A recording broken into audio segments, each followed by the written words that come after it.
Breadboards come in many different sizes and shapes, but they're all constructed basically the same. We're going to have a look at a basic 400 point breadboard and then learn how to use it to prototype circuits. This is a typical 400 point breadboard. It consists of 3 sections. On the outside edges here you have the rails and then the centre section, and the centre section is divided into 2 parts either side of the central channel called the gutter. On the side of the breadboards there are these little lugs which allow the 2 breadboards to be clipped together, allowing to make one big breadboard. On the reverse of the breadboard there's a self-adhesive strip which allows you to secure the board to a firm work surface for when you're working on the prototype. On this particular board we've removed the back adhesive pad so you can see what goes on inside. You can see the power rails consist of vertical metal strips and the centre section consists of horizontal metal strips. I've zoomed in to try and show you what these little lines that run horizontal look like. I don't know if you can see that, but effectively what you've got is a whole series of spring clips, and when you push your component through the holes, that's what they connect to. Let's have a look at making a circuit. We'll draw a quick, very simple circuit. We'll need a battery, which is the typical symbol. We're going to need an LED, which is drawn like that, and a resistor.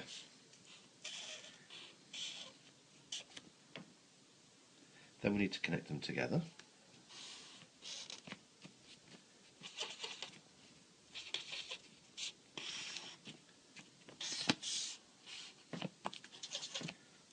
Very simple. And this should be a little circuit to make an LED light up. Let's build it.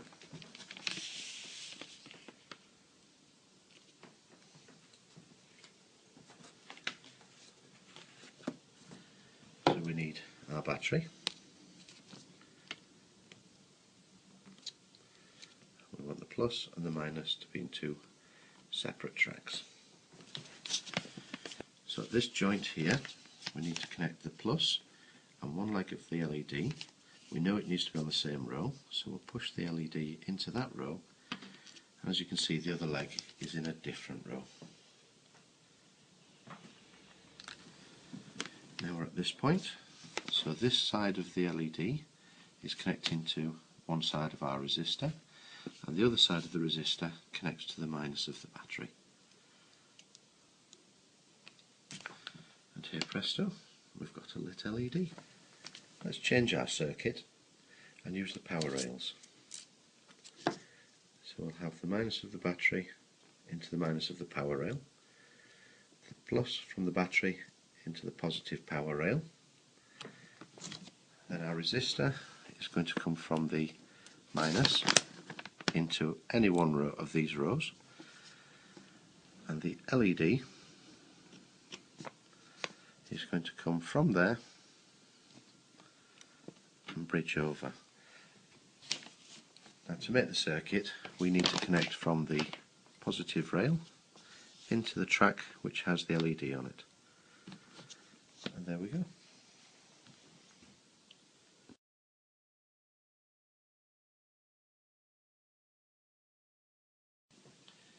Here's a very simple circuit I found, which is going to allow us to make a buzzer sound using a 555 timer.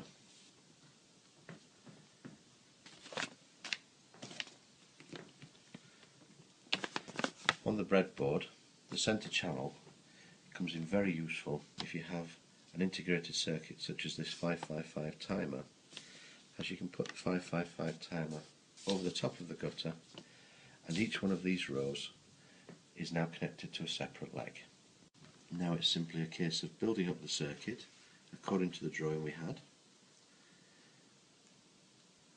And the first thing we're going to do is put a buzzer, which is going to be our output. And this is a bit fiddly because the output from the wires is flexible. So after a bit of fiddling, I've managed to push the flexible wires into the breadboard, and we've got our buzzer connected. So then it's just a case of hooking up the 555 according to the drawing. So pin number 1 will go to the minus. Pins number 8 connects to number 4, and pin number 4 connects to the positive rail.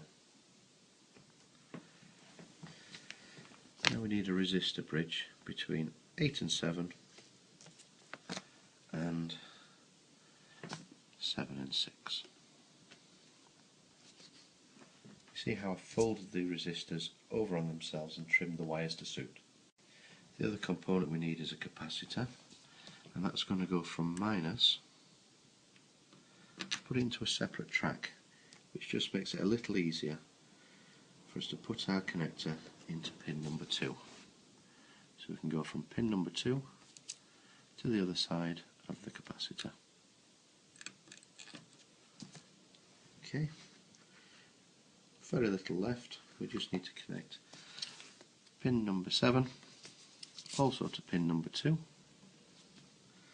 and then a couple of jumper wires from pin number 3, which is our output, to our buzzer, and finally the other side of the buzzer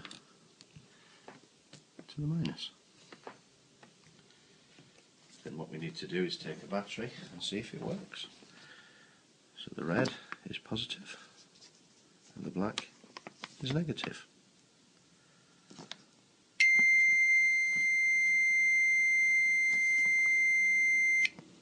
That would quickly get annoying.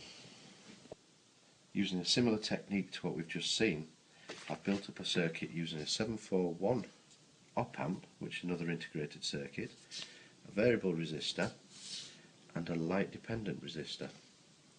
What this circuit will do is if the light gets brighter, it will sound a buzzer. The only thing we haven't got in this circuit is a buzzer.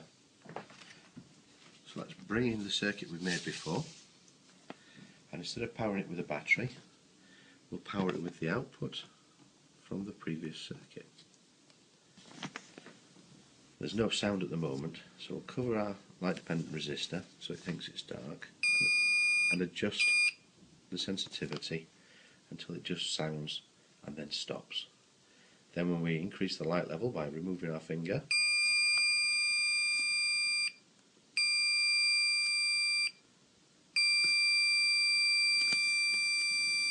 and there we are. What we've prototyped there is an alarm for when somebody opens your fridge.